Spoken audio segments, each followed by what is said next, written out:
Now the topic is trade policy.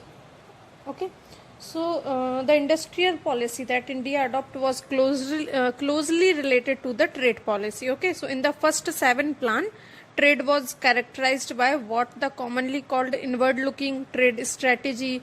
Technically, this strategy is called import substitution. Okay, so this policy aimed at replacing the substituting import with the domestic production. Domestic production means, suppose for example, instead of importing vehicles made in the foreign countries, industries would be encouraged to produce them in India itself. Okay, so in this policy, the government protected the domestic industries from foreign competition, and protection from import took two forms which are tariff and quotas. Okay, so the tariff are the tax on imported goods, and they make imported goods more expensive and discourage their uses, and quota specify that quantity of goods which can be imported, the effect of the tariffs, and the quotas in the that they restrict import and therefore protect the domestic firm from the foreign competition. Okay,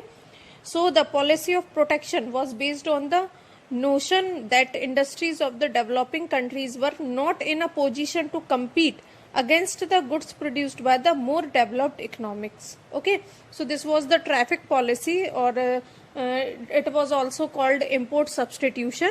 Okay, in which the two most important policies that protect the import substitution is tariff and quotas. Okay, so mostly industries required license. Okay, and trade other work like trade policies, like import export and other industrial work, all these things required license. So the need to obtain the license is to start an industry was misused by industrial houses. Okay, so a big industrialist would get a license not for starting a new firm but to prevent competitor from starting new firm. Okay, so the excessive regulation of the what come to called the permit license raj, so prevent certain firms from the becoming more efficient. Okay, so the protection from the foreign competition was also begin criticized on the ground that it continue even after. So it proved to be more harm that goods. So due to the restriction on import, the Indian customers had to purchase whatever the Indian producer produce. So the some few economists also point out that the public sector is not meant to earning profit, but it to promote the welfare of the nation. So the public sector firm on the view should be evaluated on the basis of the extension of which they contribute to the welfare of the peoples, and not on for the profits they earn. Okay, so this all along with other problems lead that government to introduce a new economic policy in 1951.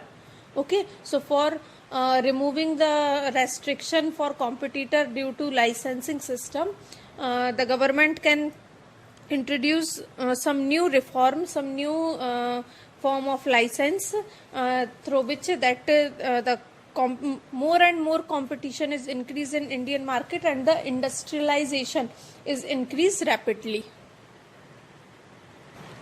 So for industrial basis, licensing is a tool for channelizing scarce resources in the predetermined priority sector of an economy. Okay, so the Industries Development and Resolution Act IDRA was enacted in 1951, and its main objective is regulation of industrial development in accordance with the planned priority, and avoidance of the monopoly, balanced regional development, prevention of undue competition between large scale industries and small scale industries, and optimum utilization of scarce foreign exchange resources under this act. Okay, so but for licensing system, some criticism against industrial licensing are also occur. So these criticism are that there was an ad hoc system for the accepting or rejection of the application for licensing. Okay, and the quality of the techno-economic examination conducted by Director General of Technical Development and generally poor. Okay, so the licensing policy resulted in under utilization of capacity in many industries, and in reality we can say that the policy help large business houses in accumulating economic power. Okay, so these are the some points that are criticized against the industrial licensing. Okay, now let's take general recap, okay, about this chapter. So inside this chapter we have already learned that after independence India abigast an economic system which combine the best feature of socialism and capitalism and the cumulative in the mixed economy model. Okay, all the economic planning has been formulated through 5-year plans, and the common goal of 5-year plan was to growth, modernization, self-sufficiency and equity. Okay, the major policy initiative in the agriculture sector were land reform and the green revolution. Okay, so these initiative help India to become the self-sufficient in food grains production. The proportion of the peoples depend on agriculture did not decline in accepted. Okay, and import substitute policy initiative in the industrial sector rise rates contribution to GDP. Okay, and one of the major drawback in the industrial sector was the insufficient functioning of the public sector as it started incurring losses leading to the drain on the nation's limited resources. Okay, so these are the some recap about this chapter. Okay, so I hope you all understand these things. Thank you.